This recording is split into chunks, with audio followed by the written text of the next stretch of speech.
ეხლა ვიმყოფებით უსაფრთხო კავშირის ცენტრალურ ოფისში, ახალ ოფისში, ცოტნე დადიანის 90 ნომერში. ვართ უსაფრთხო წევრები, რომლებიც რამდენიმე დღეა პარასკევიდან მოყოლებული 24 საათიან რეჟიმში ვიმყოფებით ამ შენობაში და მოვითხოვთ კავშირის ხელმძღვანელობისგან, რომ მოგვაწოდოს აუდიტის დასკვნა უსაფრთხო კავშირის მიერ მოკეთ ერთ-ერთ ორგანიზაციაზე, ბიზნესზე, საქართველოს ბიზნეს აკადემიაზე, რომლის წილსაც უსაფრთხო კავშირი ფლობს.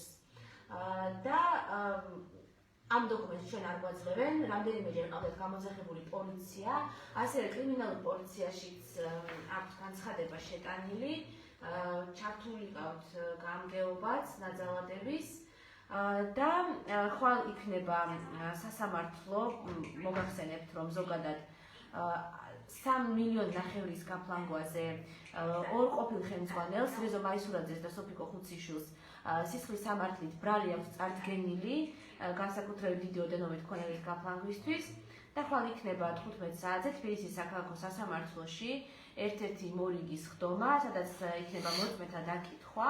უკვე 2 წელია, რაც ეს სასამართლო დავა მიმდინარეობს, ზუსტად აი ამ ბიზნეს აკადემიის გარშემო. მინდა ვთქვა, რომ ზოგადად უსაფრთხო კავშირის ხელმძღვანელობას ახასიათებს სხვადასხვა დოკუმენტაციის წევრებისთვის დამალვა, ასევე არ გვიშვებენ გამგეობის ხდომებზე რიგით წევრებს, ზოგადად ყველანაირად თავს არიდებენ გამჭვირვალობას და ანგარიშვალდებულებას და რა თქმა უნდა აქ იბადება კითხვა, რომ თუ არაფერი დასამალი არ გაქვს, რას ვალო, ხო? და იგივე მეც მაგალითად 2 წელია ვითხოვ, რომ მომაწოდონ სხვადასხვა წლების შემოსავლების და ხარჯების შესახებ ინფორმაცია კავშირის თვითონ ორგანიზაციის. და სასამართლოს წესით შევძელი გარკვეული ინფორმაციის ესე ნელ-ნელა რო იტყვიან გამოძალვა, იმიტომ რომ სასამართლო ავალებს ბანკებს და ბანკები გასცემენ შემდეგ ამ ინფორმაციას, რომელსაც ის ორგანიზაცია, რომლის წევრიც ვარ, თვითონ ჩემზე არ გასცემს. არადა ჩვენი წესდებით, უსაფრთხო კავშირის წესდებით წევრებს აქვთ უფლება მოიპოვონ კავშირში არსებული ყველანაირი ინფორმაცია. აქ არის გიორგი ენუქიძეც, გიორგი შენს რომ გითხრა რა ვითარება არის და რაში მდგომარეობს პრობლემა. პრობლემა არის რამდენიმე, ერთი რაც არის რაზეც შეისაუბრე, ეს არის აუდიტის დასკვნა, რომელიც ჩვენ წესდებითაც გვეკუთვნის, როგორც წევრებს ეკუთვნით წესდებით, რადგან წესდებაში გვიწერია, რომ კავშირთან დაკავშირებული ნებისმიერი სახის ინფორმაცია ზეწდობა ეს უფლება აქვს წევრს, მაგრამ კავშირის ამჟამინდელი ხელმძღვანელობა უარს აცხადებს და წესდებას არ ხვევს. და მე ასევე ის დოკუმენტი უნდა ქონოდათ ხრილობის დელეგატებს, რომლებსაც არ გადაეცათ და ამ დოკუმენტთან დაკავშირებით გადაწყვეტილება მიაღებინეს ისე, რომ დოკუმენტს არ გაეცნენ მხრივ სისხლის სამართლის დანაშაული ჩაადენინეს, რადგან კანონში პირდაპირ არის დაწერილი, რომ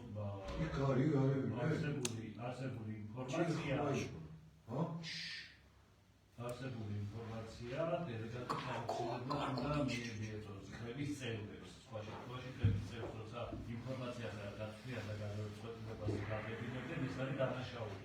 აქ იყო საუბარი იმაზე, რომ გენერალური პროკურატურის მიერ ჩატარებული სახელმწიფო ექსპერტიზა, რომელიც ბრალდებულებთან დაკავშირებით მოხდა საგამოძიებო მოქმედებების დროს იმ საქმეზე, რომელზეც ბრალი აქვს წარდგენილი არის ფარგლებში, კავშირმა გადაწყვიტა ალტერნატიული აუდიტის ჩატარება.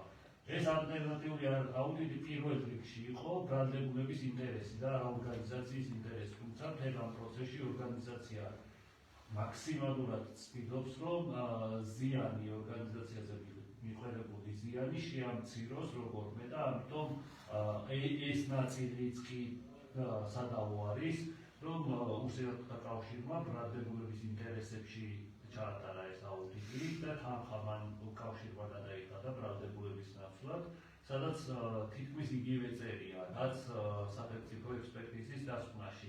მაგრამ ვინაიდან იგივე დაახლოებით იგივე წერია, ეს არ აწყობს კავშირის გამგეობას, რომ გასაჯაროდეს და მალავი. თუმცა სასამართლოს დაერთო ეს მტკიცებულება პროკურატურის მიერ, რომელსაც ეს განჩინების საფუძველზე ამოიღო და სასამართლოს წარუდგინა, მიმდინარე სასამართლოს, სადაც მოწმეებმაც დაადასტურეს, რომ სახელმწიფო ექსპერტიზას ჰქონდა 452,000 ზიანი დაწერილი იმ ნაწილში, რომ საბანკო ანგარიშებზე იყო აღმოცულობის თანხა და ასევე ინვენტარის ღირებულება იყო, დანარჩენი უძრავი ქონების ღირებულებაა 3,5 მილიონში და 452,000-ის ნაცვლად დამოუკიდებელმა ექსპერტმა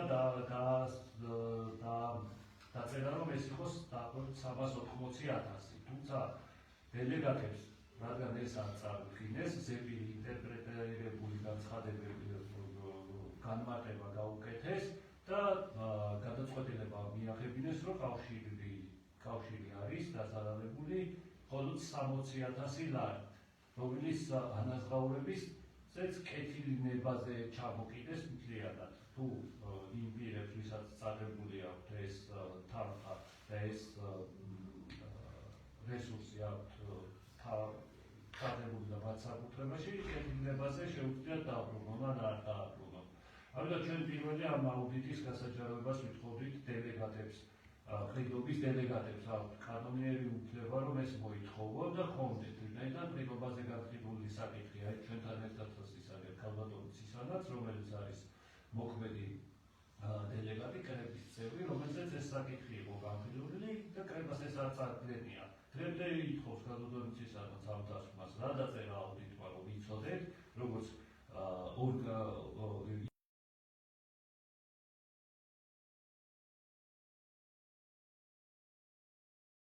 არ იცნევიან ამ აუდიტის დასკვნას და ამავდროულად არაერთ გზის უფლებებს არღვევენ კავშირის წევრებისას, მათ შორის სასამართლომ დაუდგინა უსინათლოთა კავშირის დელეგატებს და მისღებს ხოდელობას, რომ მათ ჩაიდინეს დისკრიმინაცია წევრების მიმართ.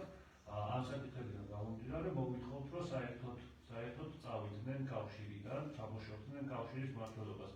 მით უფრო ბრალდებული, რომელსაც აყვეთის ღირსების სახით პატიმრობა არ შეეფარდა და დღემდე ერევა მმართველობაში, მიუხედავად იმისა, რომ სასამართლომ აუკრძალა ის ღიად ერევა კავშირის მართვაში და კავშირში მიმდინარე პროცესებში. და ამის არაერთი ვიდეო ხიძეულება არსებობს, როგორ იძლევა მითითებებს ის ყრილობაზე დელეგატების თავმჯდომარის გამგეობის წევრების მიმართ, როგორ ამცირებს წევრებს, კავშირის წევრებს და ასე შემდეგ. ამიტომ ჩვენი მოთხოვნა და ისინი როგორც ამას პროტესტს უწოდებენ, გვერდიდან შეიძლება ეს პროტესტი იყოს, მაგრამ კავშირის წესდებაში წევრებს პირდაპირ გვიწერია, რომ ვალდებულები ვართ გაუფრთხილდეთ და დავიცვათ კავშირის ქონება და დავიცვათ კავშირის ინტერესები. შესაბამისად ეს ჩემთვის მაგალითად არის სამუშაო პროცესი და არა პროტესტი. ამიტომ ჩვენ 24 საათიან რეჟიმში ვართ აქ, ჩვენ წევრებსაც ვხვდებით, მოდიან ისინი, ვაცნობთ ამ ინფორმაციას კიდევ უფრო მეც იმ სასამართლო პროცესების მიღმა, რა ხდება ორგანიზაციაში, როგორ იქცევიან კავშირის გამგეობის წევრები და მოვალეობის შემსრულებელი თავმჯდომარეობის, რაც უბრალოდ ჩვიდან გადაყავთ. გადადიან ეს ადამიანები და აღარ იციან რა ქნან. დაიწყეს საპატრულოს გამოძახებით, რომელსაც ატყუებენ და ეუბნებიან, რომ ეს ხალხი შემოიჭრა ჩვენ კერძო საკუთრებაში. ანუ ამაც კი მალავენ, რომ ესე აღიქვავენ, უსინათლოთა კავშირს აღიქვავს ბრალდებული მაისურაძე და მისი დაჯგუფება თავის უბრალოდ საკუთრებად, რომელსაც აცხადებს, რომ კერძო საკუთრებაში თქვენ შემოჭრის უფლება არ გაქვთ. როდესაც პოლიციას განუმარტეთ თუ სამართლებრივად როგორი წყობა არის ორგანიზაციაში და რეალურად რომ ეს ორგანიზაცია არის წევრობაზე დაფუძნებული, მთელი მისი ქონება ეკუთვნის უსინათლოთა კავშირს როგორც იურიდიულ პირს, ხოლო ეს იურიდიული პირი ეკუთვნის უსინათლო წევრებს, შესაბამისად კანონმდებლობიდან გამომდინარე და ლოგიკურადაც და სამართლებრივადაც არის ეს ეყალიბდება, რომ ეს არის საერთო საკუთრება, არავის ცალკე აღებული არც ერთი პირის საკუთრება არაა, ზუსტად ისევე არის და მაქვს უფლება ვისარგებლო კავშირის მატერიალურ-ტექნიკური ბაზით, როგორც თითოეულ წევრს. წესდებაშიც გვიწერია კავშირის წევრს უფლება აქვს ისარგებლოს კავშირის მატერიალურ-ტექნიკური ბაზით და ინფრასტრუქტურა ტექნიკური ბაზას განეკუთვნება, რომელსაც ვიყენებთ სამუშაო პროცესის. და წევრებთან ურთიერთობისთვის, ამიტომ აქ ძალიან მნიშვნელოვანი მიმართულება არის ის, რომ მინდა რომ ყველა მიცოდეს და საგამოძიებო უწყებებიც ჩაყენებულები არიან საქმის პუში, მაგრამ ხელისუფლება და მთავრობა უნდა იცოდეს, რომ ის ადამიანები, ვინც ჯერ კიდევ ინარჩუნებენ დროებით კავშირის ხელმძღვანელობას, უბრალოდ სამართლებრივი ჩარჩოებიდან არიან დასრულებული. პოლიციას არ ემორჩილებიან, არ ითვალისწინებენ პოლიციის ნათქვამს, რომ ჩვენ ამის უფლება გვაქვს და ჩვენ პოლიცია აქედან ვერ გავყურის, იმიტომ რომ ფაქტიურად თანამესაკუთრეები ვართ. განცხადებაზე წერენ პოლიციაში, სადაც ერთი და იგივე განმარტებას იღებენ და ატყუებენ უბრალოდ პოლიციას, რომ თითქოს ეს ვიღაცის კერძო საკუთრება არის. თუმცა ამ ყველაფერმა ერთი კარგი შედეგი გამოიღო, რომ კრიმინალურ პოლიციაში როდესაც გასაუბრებას ეტარებოდეს და მივედით და თავიდან ბოლომდე ყველაფერი მოვყვებით, თავად პოლიციაშივე დაიდენტიფიცირეს რამდენიმე სავარაუდო სისხლისამართლის დანაშაული, რომელსაც გადაამოწმებენ და რა თქმა უნდა დადასტურდება გადამოწმების შემდეგ და შესაბამისად პოლიციაც გამოძიებას წარმართავს იმ დანაშაულებებზე. იგივე სამსახურეობრივი გულგრილობა დელეგატების მიერ, რომლებმაც ამ აუდიტთან დაკავშირებით გადაწყვეტილება მიიღეს. იგივე კავშირის ხელმძღვანელო გამგეობის წევრებზე, რომლებზეც ასევე პოლიციაში კიდევ ერთხელ განაცხადეთ და დავაფიქსირეთ გამოკითხვის ეტაპზე, რომ მოქმედმა გამგეობის წევრები, რომლებიც გამოკითხულები იყვნენ მიმდინარე სასამართლოში, სისხლისამართლის საქმის ფარგლებში, კავშირის ყოფილ ხელმძღვანელებზე წარდგენილი ბრალის ფარგლებში, ცალსახად, აი პირდაპირ მტკიცავს ვიდეო, აუდიო, დოკუმენტური მტკიცებულებები არის, რომ მიზან მიმართულად სასამართლოს სრულ ჩვენება მისცეს. შესაბამისად, ესეც აღნიშნული არის განცხადებაში და ამაზეც მოუწევთ პოლიციას და შინაგან საქმეთა სამინისტროს ეს საკითხით გამოიძიოს და ყველა მიცის, რომ სრულ ჩვენების მიცემაზე სისხლისამართლის პასუხისმგებლობა შეიძინა. მე აქვე მინდა დავამატო, რომ სამწუხაროდ ანუ წევრებსაც ერთმანეთს აპირისპირებენ, კერძოდ აღვივებენ მაგალითად სიძულვილს იმ 6 ადამიანის მიმართ, რომლებიც უკანონოდ იყვნენ გათავისუფლებული კულტურის ცენტრიდან. კულტურის ცენტრი არის ასევე კავშირის მიერ დაფუძნებული IP და ეს ადამიანები ჯერ კიდევ 2022 წელსაც გაუშვეს სამსახურიდან მათი შეხედულების გამო, ანუ კავშირის ხელმძღვანელობისადმი კრიტიკული კითხვების დასმის გამო,